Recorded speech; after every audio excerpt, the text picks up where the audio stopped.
So it's quite a midnight in Delhi where I'm sitting. That is Miranik, and joining me is Addy from Mumbai. And as we start this podcast, where we are going to talk about Liverpool's perfect start to the season and their Premier League campaign, where we have played 5 games and won all five out of those played. And in terms of scoring goals, we have done exceptionally well, where we have scored 11 times and conceded the least goals in the league, that is 2 goals out of 5 played games.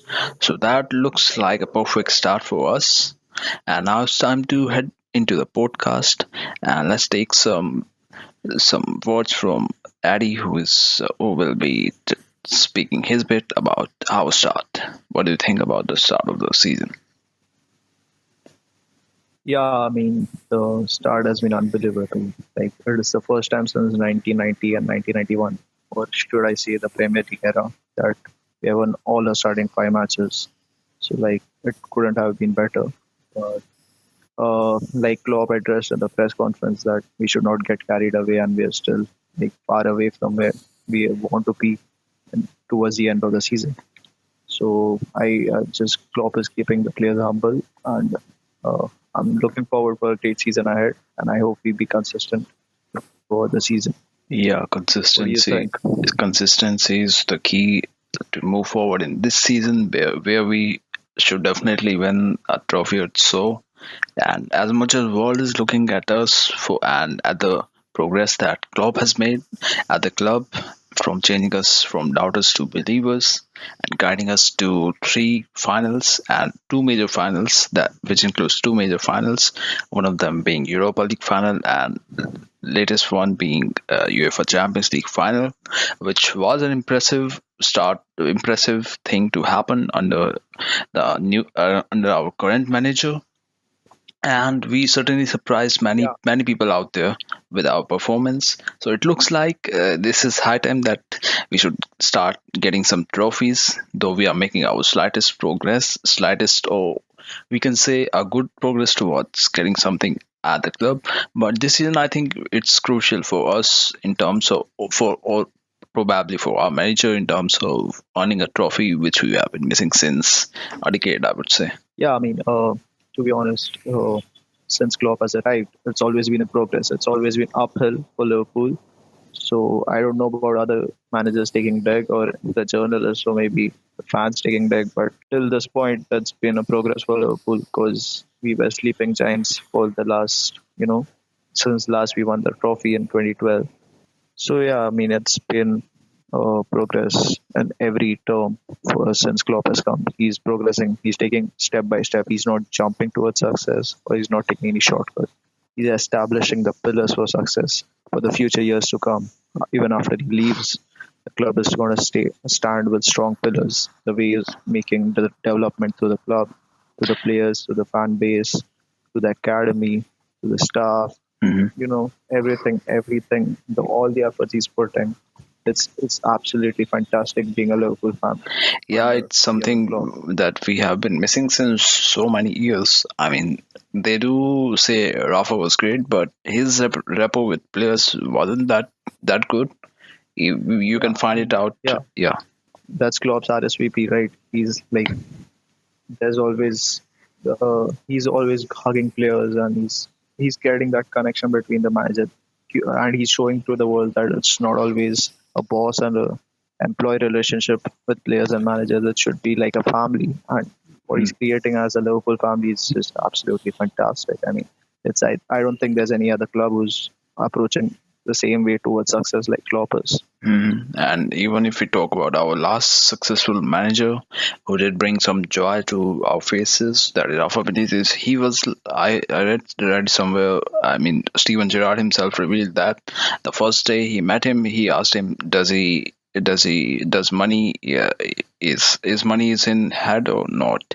I mean, if the Yeah, player, if such a legend is saying that, he was a bit that kind of manager, so you can definitely tell what difference it makes to build a connection with your players and achieve the success in overall terms. I mean, for the long run, you need to have some good connection with your players and with everything associated with the club. And Jurgen Klopp is definitely doing that, and it's so nice to see that we have got such a manager of who believes in such things and such values, that he is certainly trying to build some legacy in the club for the long run, as much as he's aiming to get something right now under his tenure. So yeah, I mean, Klopp is really old school, right? He's setting the pillars like managers like Sir Alex Ferguson, or in Liverpool standards, I would say Bill Shankly and Bob Paisley, right? Yeah, So he has his long run. He wants to be here for the long time. No, he's not here for just success, overnight success, and win a cup next year and get sacked the other year, right? So that's what I like about Klopp. He's old school, but managers like Benitez, Mourinho, or even for the fact Pep, these are modern era managers. Like, hmm they have to keep their professionalism, to keep their standards.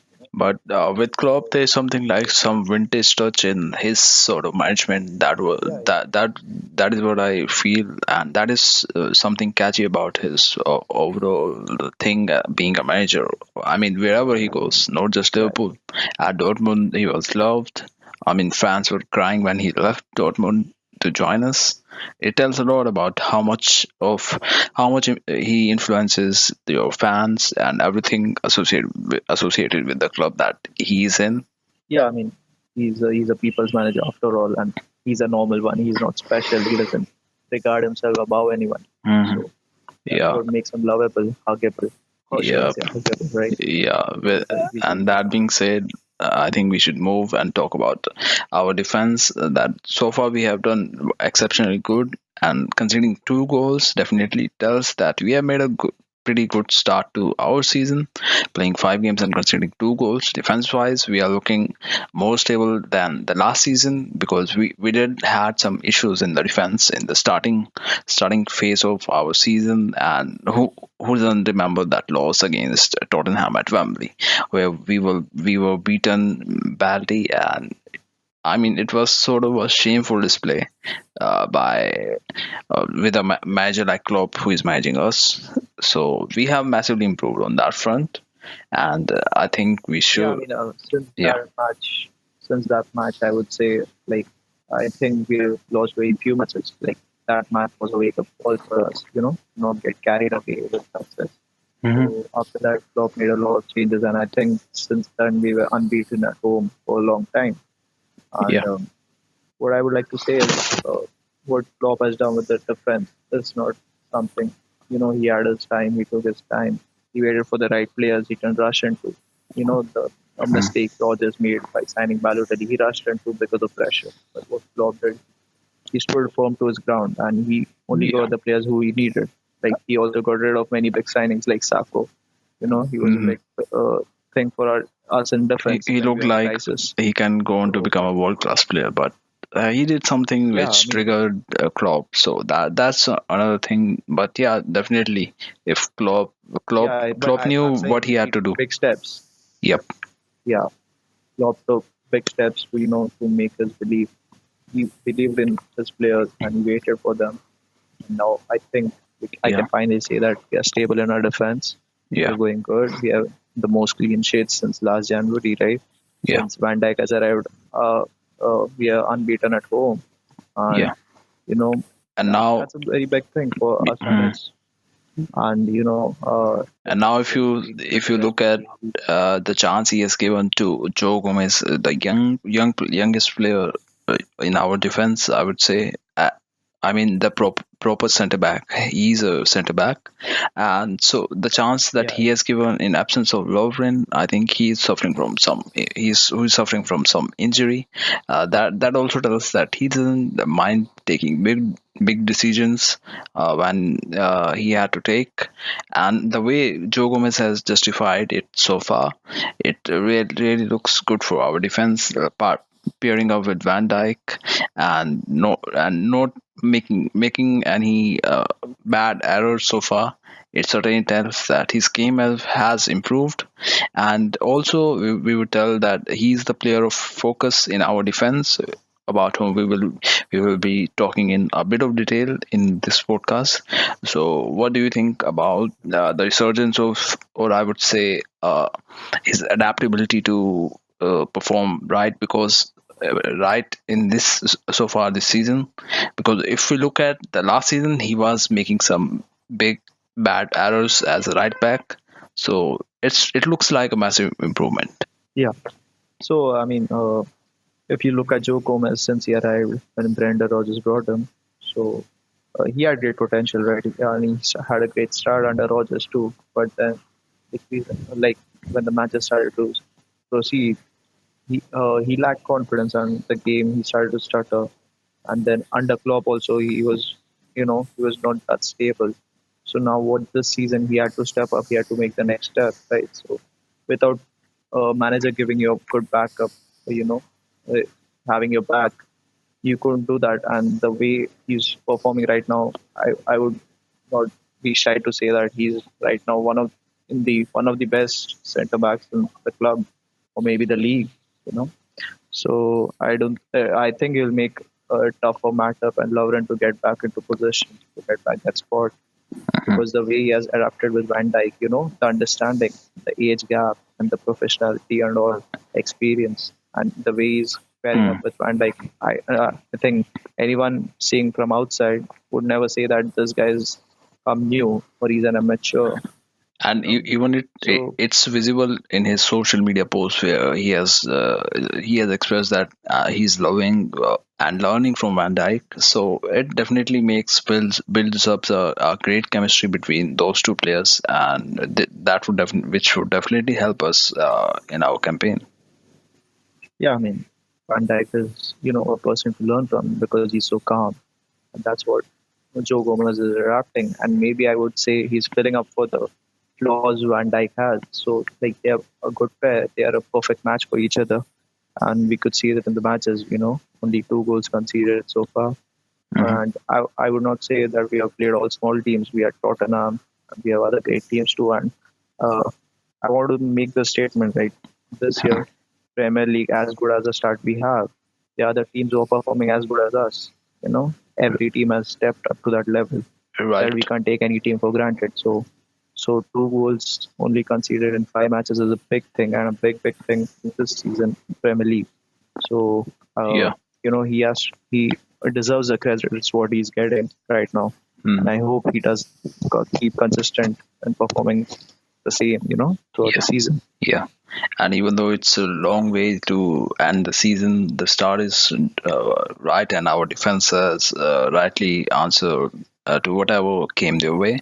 Now, moving on to talk about our midfield, where we find regular starters like Gini Wijnaldum and Yeah, Jordan Henderson, who isn't a regular, but James Milner. Sorry, James Milner is has been yeah, working so good for in our midfield alongside.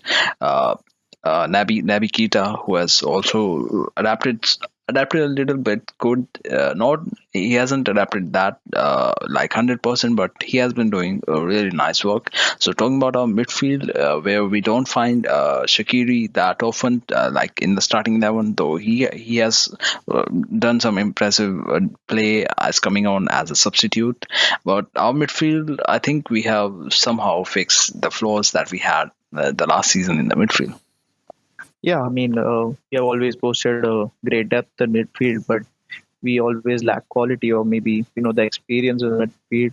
So Naby Keita, he was performing good in Bundesliga for last 2 seasons. So when he arrived here, he being an amateur and young player, he still had a great reputation, and people fans expected more of him. Hence, we would say that he didn't live up to that standard, or he's still not there. He's not still in that level, but he's doing fine. I mean, for the Premier League, it's a tough league, right? So adapting to it and coming from Bundesliga, I think he's doing pretty good. And there's always great competition in midfield. We have great depth in our midfield. We have Henderson, we have Fabinho, we have Gini Wijnaldum, everyone fighting for that spot, right? So the way he's done it, and I think he'll get better with time, because he's starting to get along with Sadio Mane. and he's running up and down the field. He's always Mhm. running back, you know, And to he's and we always lacked a defensive. Yeah, Yeah, and he has been playing the role of Mizala, who is basically someone who has a freedom to go forward, play as an inside winger, and has a freedom on the ball and to take the positions. But tactic wise, he has to work in three ways. First of them is for the first few like first half or 30 minutes, he has to play simple passes, and moving on ahead, he has to play one twos a lot of times, and in the final third, Mizala has a role of moving forward and creating chances around the box. So I think, yeah, so far he has been adapting well to that role. Tactic wise, it looks pretty much fine for the player of his caliber, and he's also enjoying it by far. If we look at his performance. yeah. I mean, Klopp, like Virgil van Dijk, Navigator was also the player Klopp was pursuing for so long.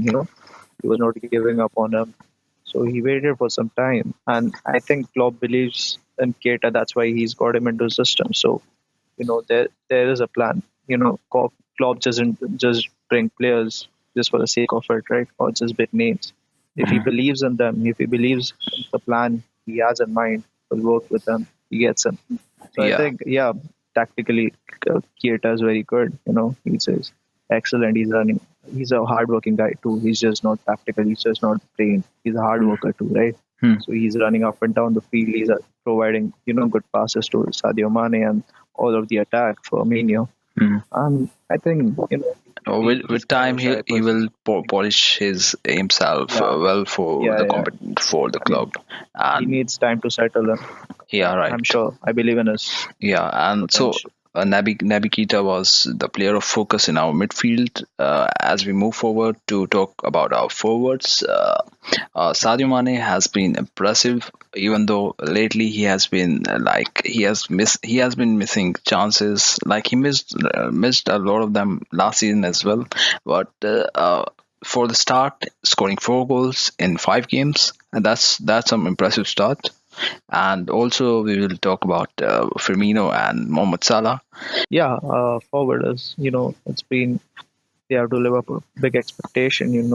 What they created last season, it was phenomenal. So again, coming into the new season, they had to start again. They have to live up to what they created. So Sadio Mane, he has already stepped his game up. He's scoring goals. He's more confident in front of goal because last season he had a slow start in the starting. If you remember, he had a slow start compared to Salah and Firmino. So this season he stepped up, and now being the part about missing his chances, I think that was there last season too. I mean, uh, there have been matches where we have, had many shots on target, but we scored few goals, right? But Yeah, that's the part of our gegenpressing or maybe our attacking mentality. We have to take our chances. You have yeah, many efforts on mm, goal, so you can't always expect to score. yeah. So That's where our and midfielders are at times filling up for our forwards. Like if you talk about our yeah, last game, Gini Wijnaldum made a perfect header against Tottenham, and that was crucial. yeah, that was very crucial. So it was the first goal of the match. So And playing away at Wembley, and that is always a good thing to get a lead at such a big ground and away from your home. yeah, yeah, I mean it was big. And lately, I've been seeing posts where they're accusing Salah as Mane of being selfish. Hmm. Just don't understand. I mean, you can't call a player selfish, at least an I attacking mean, player. for a forward, You know, it's natural to be selfish. If you won't be yeah, selfish, selfish because yeah, you won't improve your goals game. wins you matches, right? Goals wins you matches. So, like, I know he's not selfish. He's just wanting to score more and more for the team. And I think that attitude, Cristiano Ronaldo also has the same attitude. He wants to score more goals for the club. Yeah, And right. I mean, I would never doubt Mane's caliber and you know, his passion for the club and his love for the club. I mean, Hmm. you saw him in the Champions League final, even after going badly down. He was also always fighting there. And he scored the Salah, and goal as he was well. He stepping up. scored the goal in that final. Yeah, he scored the goal, and he stepped up his game, and he didn't give up, and And that was and what he his he attitude kept and trying. That was mentality. the beautiful thing about him. That he kept trying after Yeah, that. he kept trying till the end. Yeah, yeah. Just like Mourinho So saying, that's what. Mourinho says that you keep trying and trying and trying and keep trying, and that's what he did. Yeah, I mean, I that's just I don't understand calling him selfish on social media and all. I mean, if you look at last season, there were people who were saying Salah is selfish, but what he did after the season ended, everyone saw. So I think people would judge you anyways. But what's more good for the club and for you as a player is that you keep helping the team, and that's what our forwards are doing, especially Sadio Mane, who has had a great start to this season, and Salah, I think he will with time he will get better. Yeah, I mean, Salah's, he's got great quality, he's got good speed, and he's just like last year also he was struggling a bit with finishing, and I think this year it's been a slow start, but it's still too early to judge or to say that it's still a flop. Harry Kane had the same Yeah, experience when he was starting. Like people used to judge, but just give him time. I mean, Salah, he's gone through a lot after that, missing the World Cup, Champions League final, hmm and getting knocked out of World Cup. So just give him time.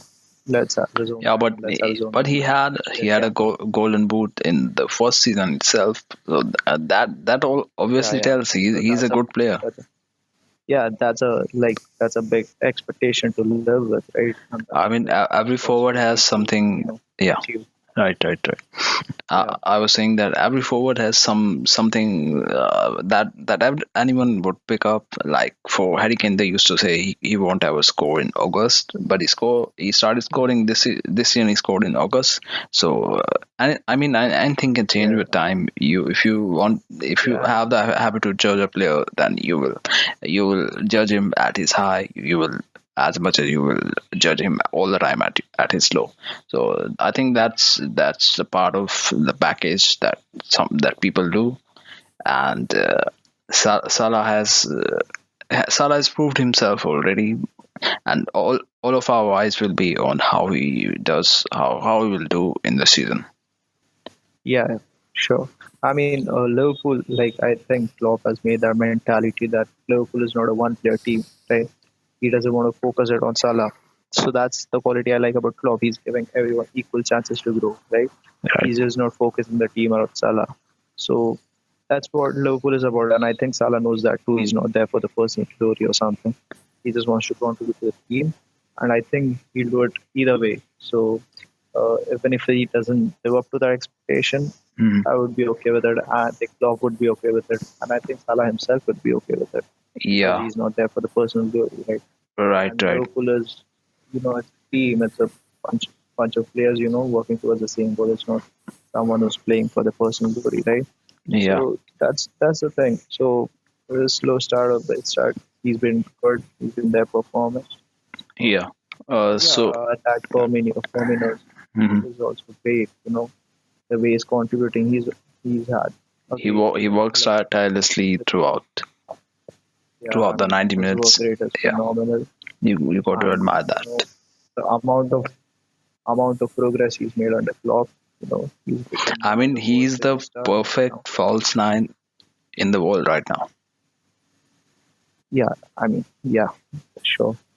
I mean, Klopp has he's made him. he's very much underrated. But if you definitely took over all the classes and look as a neutral without judgment, you'll definitely admire this guy.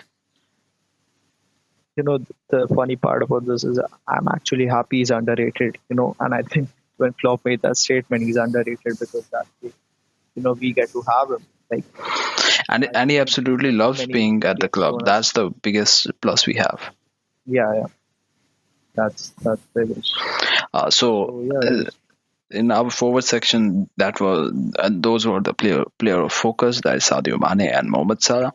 We will talk in detail about Roberto Firmino maybe in future podcasts. but now we are heading towards the Champions League. So we will be hosting Paris Saint Germain on 18th of September at Anfield. We will be doing something around that time as well, maybe a podcast or a video stuff. So that's all for now. We will be back with more such content. If you like it, then do press that like button. If you found this informative, then do share it around. And if you don't want to miss more such podcasts, then do press the subscribe button. And thank you so much for watching, for listening to us. Yeah, It's me, thank you. Miranik and Addy saying you goodbye.